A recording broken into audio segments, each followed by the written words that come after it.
Au nom du Père et du Fils et du Saint-Esprit. Amen. La paix de Jésus soit dans votre maison, sa paix et sa joie. Alléluia. J'espère que vous allez bien, que vous êtes dans la paix de Jésus, dans cette octave de Noël, 8 jours où nous sommes dans la joie de la naissance de notre bien-aimé Jésus. Bon anniversaire Jésus. Alléluia. Nous lisons le Saint-Évangile selon saint Matthieu, chapitre 10, versets 17 à 22. Que ta parole, ô Jésus, rentre dans mon esprit, que ma bouche proclame ta parole et que mon cœur l'accueille. Amen. Méfiez-vous des hommes, ils vous livreront à leurs conseils de communauté et vous serez fouettés dans leur synagogue. À cause de moi, on vous traînera devant des gouverneurs et des rois et vous rendrez témoignage face à eux et aux païens. Quand on vous livrera, ne vous tourmentez pas pour ce que vous direz et comment vous le direz, car ce que vous aurez à dire vous sera donné au moment même. D'ailleurs, ce n'est pas vous qui parlerez, c'est l'Esprit de votre Père qui parlera en vous. Le frère livrera son frère à la mort et le père son enfant. Les enfants accuseront leurs parents et les feront mourir. Rien qu'à cause de mon nom, vous serez haïs de tous, mais celui qui restera ferme jusqu'à la fin sera sauvé. Alléluia. Merci Jésus. Alors, quelle est cette persécution annoncée? On est au chapitre 10 de saint Matthieu, qui en comporte 27, qui comporte 27 chapitres, 28 chapitres. Qu'est-ce qui se passe? Eh bien, pour lancer la bonne nouvelle, Jésus ne prend personne en défaut. Il annonce que à ses disciples, aux gens qui veulent le suivre, bien sûr en premier aux apôtres, que ça ne va pas être une partie de plaisir. À certains moments, ça va être compliqué, ça va mener certains au martyre. Les apôtres en sont l'exemple parfait. 12 apôtres, 11 martyrs. Seul Saint Jean n'a pas été martyrisé. Donc c'est chaud, très très chaud. Et cela fait avancer la bonne nouvelle d'une manière fulgurante, parce que, comme on le dit dans la Sainte Église catholique apostolique, les martyrs sont semences de chrétiens, évidemment. Et on l'a vu avec les persécutions de nos aînés dans la foi, dans les cirques romains, ça a été des horreurs terribles, terribles, terribles. Et n'est pas martyr qui veut, en fait. C'est pas quelque chose qui se décrète d'être martyr. Jésus le mentionne dans une autre séquence d'évangile où il prévient en disant que ce n'est pas quelque chose qui... On s'auto-proclame pas martyr. C'est une grâce. C'est une grâce. Alors, beaucoup de gens disent que c'est une drôle de grâce quand même. Ben, ça dépend. Si on considère que la vie sur cette terre est la fin de l'affaire, ou si c'est temporaire et que nous visons le royaume des cieux.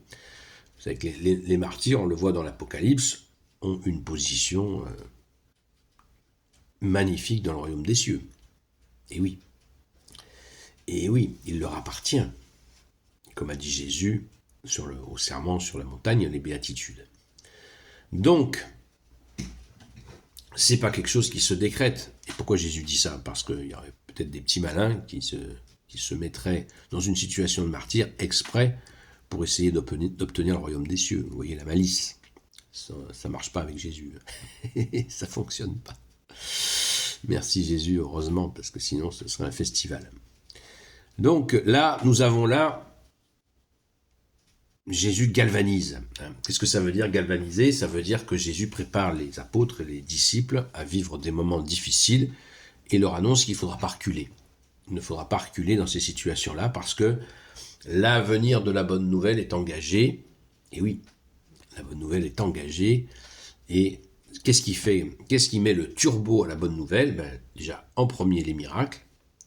Ce que vont faire les apôtres après l'ascension de Jésus, après la Pentecôte. Les apôtres vont turbiner en miracles, ce qui va effectivement faire une accélération énorme de la bonne nouvelle. Donc les miracles, développe, diffuse la bonne nouvelle à puissance maximum, et puis bien sûr les martyrs qui vont avec. Voilà le processus. Pourquoi nous mettons cette parole-là le lendemain de Noël? C'est une bonne question, je n'ai pas la réponse, je m'interroge.